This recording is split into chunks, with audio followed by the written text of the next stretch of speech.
പല ചോദ്യങ്ങൾക്ക് നടുവിൽ പ്രതിപക്ഷ നേതാവ് വി ഡി സതീശൻ നിൽക്കുകയാണ്. എന്തായിരുന്നു ആ മംഗലാപുരം യാത്ര? എന്തിനു വേണ്ടിയാണ് ബിജെപിക്കൊപ്പം സഹകരിക്കുന്ന JDS-ന്റെ നേതാക്കളെ കണ്ടു എന്ന് പറയുന്നത് സമൂഹ മാധ്യമങ്ങളുടെ വലിയ ചർച്ചയായി വരുന്നു. യാത്രാ വിവരങ്ങൾ പുറത്തു വരുന്നു, ചില രേഖകൾ വരുന്നു. നൃപൻ വിശദാംശങ്ങളുമായി ചേരുന്നു. നൃപൻ കണ്ടൊരു പ്രധാനപ്പെട്ട കാര്യം, ഇപ്പോ ഒരു ചാർട്ടേഡ് ഫ്ലൈറ്റിലോ മറ്റുമാണ് അദ്ദേഹം പോയതെന്ന് പറയപ്പെടുന്നു. അതിൽ അദ്ദേഹത്തോടൊപ്പം യാത്ര ചെയ്ത മറ്റൊരു ആളുടെ പേര് അതിൽ പരാമർശിക്കുന്നു. സമൂഹ മാധ്യമങ്ങളിൽ ഇതാ ഇപ്പോൾ ഈ കാണുന്നത് പോലെയുള്ള ദൃശ്യങ്ങൾ പ്രചരിക്കുന്നു. എന്തൊക്കെയാണ് ഉയരുന്ന വിഷയങ്ങൾ, ആക്ഷേപങ്ങൾ പുതിയതായി?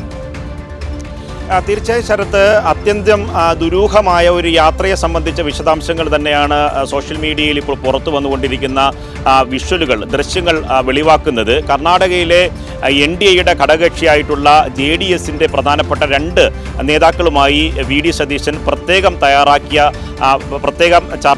ചാർട്ട് ചെയ്ത വിമാനത്തിൽ നെടുമ്പാശ്ശേരിയിൽ നിന്ന് ഈ കഴിഞ്ഞ വെള്ളിയാഴ്ച മെയ് മാസം 1-ാം തീയതി യാത്ര തിരിച്ച് ഈ മംഗലാപുരത്തെത്തി ഈ ഉള്ളേളി എന്ന് പറഞ്ഞ സ്ഥലത്ത് വെച്ചിട്ടാണ് ഈ 2 നേതാക്കളുമായി വസതിയിൽ വെച്ച്, മംഗലാപുരത്തെ അദ്ദേഹത്തിൻ്റെ വസതിയിൽ വെച്ചാണ് കൂടിക്കാഴ്ച നടത്തിയത്. BM ഫറൂഖും മൊയ്തീൻ ബാബയും 2 പേരും NDAയുടെ പ്രധാനപ്പെട്ട കർണാടകയിലെ ഘടകകക്ഷികളായിട്ടുള്ള JDS-ന്റെ പ്രധാനപ്പെട്ട നേതാക്കളാണ്. ഈ മൊയ്തീൻ ബാബ നിലവിലുള്ള MLA കൂടിയാണ്. JDS-ന്റെ പ്രധാനപ്പെട്ട നേതാക്കളുമായി എന്തിനാണ് രഹസ്യമായി കേരളത്തിൻ്റെ പ്രതിപക്ഷ നേതാവ് VD സതീശൻ അവിടെ പോയി രഹസ്യമായി കൂടിക്കാഴ്ച നടത്തിയത് എന്നതെല്ലാണ് വലിയ തരത്തിലുള്ള ആശങ്കയുള്ളത്. ഇതിൽ ഉയരുന്ന ചില ചോദ്യങ്ങളുണ്ട്. അതായത് ഇവർ VD സതീശന്റെ ദീർഘകാലമായിട്ടുള്ള സുഹൃത്തുക്കളാണോ ഈ പറഞ്ഞ ആളുകൾ? അങ്ങനെ പോയി കണ്ടതാണോ? അദ്ദേഹത്തോടൊപ്പം മറ്റൊരാൾ പോയല്ലോ.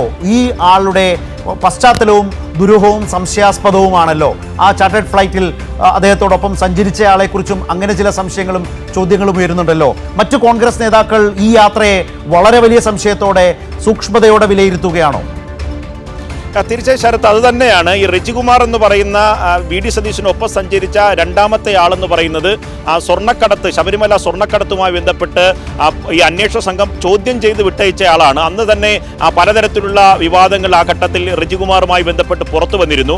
ആ അന്വേഷണം തുടരുന്ന ഒരു സംശയത്തിൻ്റെ നേരിലുള്ള റെജികുമാറുമായിട്ടാണ് VD സതീശൻ യാത്ര പോയത് എന്നത് ഏറ്റവും പ്രധാനപ്പെട്ട കാര്യമാണ്. ഒപ്പം തന്നെ സ്വർണ്ണക്കടത്ത് കേസുമായി ബന്ധപ്പെട്ട് കർണാടകയിലെ വ്യാപാരികൾക്കുണ്ടായിരുന്ന ബന്ധം, തമിഴ്നാടുമായി ബന്ധപ്പെട്ട ബന്ധങ്ങളൊക്കെ തന്നെ അപ്പോൾ തന്നെ വലിയ തരത്തിൽ വിവാദമായ കേസാണ്. എങ്ങനെയാണ് UDF സ്വർണ്ണക്കൊള്ള കേസ് ഏറ്റെടുത്തതെന്നും ആ സ്വർണ്ണക്കൊള്ള കേസ് ശബരിമലയിലെ ആഗോള അയ്യപ്പ സംഘവുമായി ബന്ധപ്പെട്ട് ആരാണ് പുറത്തു വന്നതെന്നും നിയമസഭയിൽ ആരാണ് ഉന്നയിച്ചതെന്നൊക്കെ തന്നെ ദുരൂഹമായി തുടരുന്നു. ആ കോൺഗ്രസ് നേതാക്കളെ സംബന്ധിച്ചിടത്തോളം ശരത്ത് ചോദിച്ച 2ാമത്തെ ഭാഗം അത് ഏറ്റവും ഗൗരവതരമായ കാര്യമാണ്. കാരണം കർണാടകയിലെ കോൺഗ്രസ് ലീഡർഷിപ്പ് ഇത്തരത്തിലൊരു VD സതീശന്റെ, കേരളത്തിലെ പ്രതിപക്ഷ നേതാവാണ്, കോൺഗ്രസിന്റെ ഏറ്റവും പ്രധാനപ്പെട്ട നേതാവാണ്. അദ്ദേഹത്തിന്റെ കർണാടകയിലെ സന്ദർശനത്തെ കുറിച്ച് കോൺഗ്രസിന്റെ ലീഡർഷിപ്പിന് ഒരു തരത്തിലുള്ള അറിവും ലഭിച്ചിരുന്നില്ല. അതിൽ കടുത്ത അതൃപ്തി കർണാടകയിലെ കോൺഗ്രസ് നേതാക്കൾക്കുണ്ട്. കർണാടകയിലെ കോൺഗ്രസ് നേതാക്കൾ ഹൈക്കമാൻഡിനെ ഇത് നേരിട്ട് തന്നെ അവരുടെ അതൃപ്തി അറിയിച്ചിട്ടുണ്ട്. ഈ പറഞ്ഞ അവിടെ നേർക്കുനേർ കോൺഗ്രസുമായി പോരാടുന്ന അവിടുത്തെ JDS-ന്റെ, BJPയുടെ, NDAയുടെ പ്രധാനപ്പെട്ട ഘടകകക്ഷിയാണ് JDS. ഈ പ്രധാനപ്പെട്ട 2 മൊയ്തീൻ ബാബുവും ഈ ഫറൂഖും 2 പേരും അവിടെ കോൺഗ്രസിന്റെ പ്രധാനപ്പെട്ട എതിരാളികളാണ്. ആ രാഷ്ട്രീയ എതിരാളികളുമായി പ്രത്യേകം ചാർട്ട് ചെയ്ത വിമാനത്തിൽ ഈ പറഞ്ഞ നെടുമ്പാശ്ശേരിയിൽ നിന്ന് മെയ് മാസം 1-ാം തീയതി വെള്ളിയാഴ്ച എന്തിനാണ് VD സതീശൻ കൂടിക്കാഴ്ചയ്ക്ക് പോയത്? 2ാമത്തെ ചോദ്യം പ്രസക്തമാണ്. ഈ റിജുകുമാറിനെ മാത്രമാണ് VD സതീശൻ ഈ പ്രത്യേക വിമാനത്തിൽ ഉൾപ്പെടുത്തിയത്. ആ വിമാനത്തിൽ രേഖകൾ, യാത്രാരേഖകൾ ഇപ്പോൾ പുറത്തു വന്നത് നോക്കിയാൽ ആ വിമാനത്തിൽ സഞ്ചരിച്ചത് 2 ആളുകളാണ്. അതിലൊരാൾ VD സതീശനും അല്ലേ മനു? ഒരാൾ K രജികുമാർ, മറ്റൊരാൾ അഡ്വക്കേറ്റ് VD സതീശൻ. ഇവർ 2 പേരുമാണ് സഞ്ചരിച്ചിരിക്കുന്നത്. മെയ് 1-ന് വിമാനത്തിന്റെ പേര് സാഫ്രോൺ സ്റ്റോക്സ് പ്രൈവറ്റ് ലിമിറ്റഡ് എന്ന കമ്പനി ഓപ്പറേറ്റ് ചെയ്യുന്ന വിമാനമാണ്. ക്യാപ്റ്റൻ ഷൈരീൻ കുൽഹാറാണ് അതിന്റെ പൈലറ്റ്. അങ്ങനെയുള്ള വിവരങ്ങൾ വന്നിരിക്കുന്നത്. ഇത് ഒരു പ്രശ്നം. 2, ഇത് VD സതീശനെ വല്ലാതെ പ്രതിരോധത്തിലാക്കിയ ഒരു സാഹചര്യമല്ലേ? അദ്ദേഹത്തിൻ്റെ ഇപ്പോൾ ഒരുപാട് ടീംസ് അദ്ദേഹത്തിന് വേണ്ടി പ്രവർത്തിക്കുന്നുണ്ട്. അദ്ദേഹത്തിൻ്റെ സോഷ്യൽ മീഡിയ ടീം ഇതിന് പ്രതിരോധവുമായി ഇറങ്ങിയോ? അതാ ഇപ്പോൾ മനസ്സിലാക്കുന്ന വന്ദേ ഭാരതിലോ മറ്റോ അദ്ദേഹം യാത്ര ചെയ്തു. ആ യാത്രയിൽ വന്നു കേന്ദ്ര സഹമന്ത്രി സുരേഷ് ഗോപിയും ഉണ്ടായിരുന്നു. എന്ന് വെച്ചാൽ അവർ ട്രെയിനിൽ ഒന്നിച്ചുണ്ടായിരുന്നതാകാം. പക്ഷേ ആ യാത്രയിൽ അവിടെ വന്നിറങ്ങി, കൊച്ചിയിലോ മറ്റോ ആണെന്ന് തോന്നുന്നു, മാധ്യമപ്രവർത്തകർ ഇതേക്കുറിച്ച് ചോദിച്ചിട്ട് ഒന്നും പ്രതികരിക്കാതെ പോയി എന്നാണ് നൃപൻ വരുന്ന വിവരങ്ങൾ. നേരത്തെ നമ്മൾ പറഞ്ഞ ആ യാത്ര ഡോക്യുമെന്റ് ആണ്.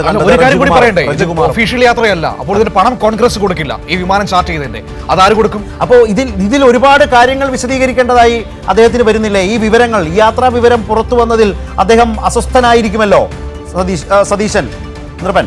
തീർച്ചയായും ശരത്ത്, ഇത് സംബന്ധിച്ച കൂടുതൽ കാര്യങ്ങൾ വ്യക്തമാക്കേണ്ടയാൾ വി ഡി സതീശൻ എന്ന കേരളത്തിന്റെ പ്രതിപക്ഷ നേതാവാണ്. കാരണം അദ്ദേഹത്തിന്റെ രഹസ്യ സന്ദർശനമായിരുന്നു. കോൺഗ്രസിന്റെ ലീഡർഷിപ്പ് അറിഞ്ഞിട്ടില്ല, കർണാടകയിലെ കോൺഗ്രസ് പാർട്ടി അറിഞ്ഞിട്ടില്ല. ഒപ്പം സഞ്ചരിച്ചയാൾ ഈ റിജികുമാർ എന്ന് പറയുന്നത് ആ സ്വർണ്ണക്കൊള്ള, ശബരിമല സ്വർണ്ണക്കടത്ത് കേസിൽ അന്ന് പ്രത്യേക അന്വേഷണ സംഘം, SIT അന്വേഷണ സംഘം ചോദ്യം ചെയ്ത ആളാണ്. അന്ന് ഈ പേരുമായി ബന്ധപ്പെട്ട വലിയ തരത്തിലുള്ള വിവാദങ്ങൾ ഉണ്ടായിരുന്നു.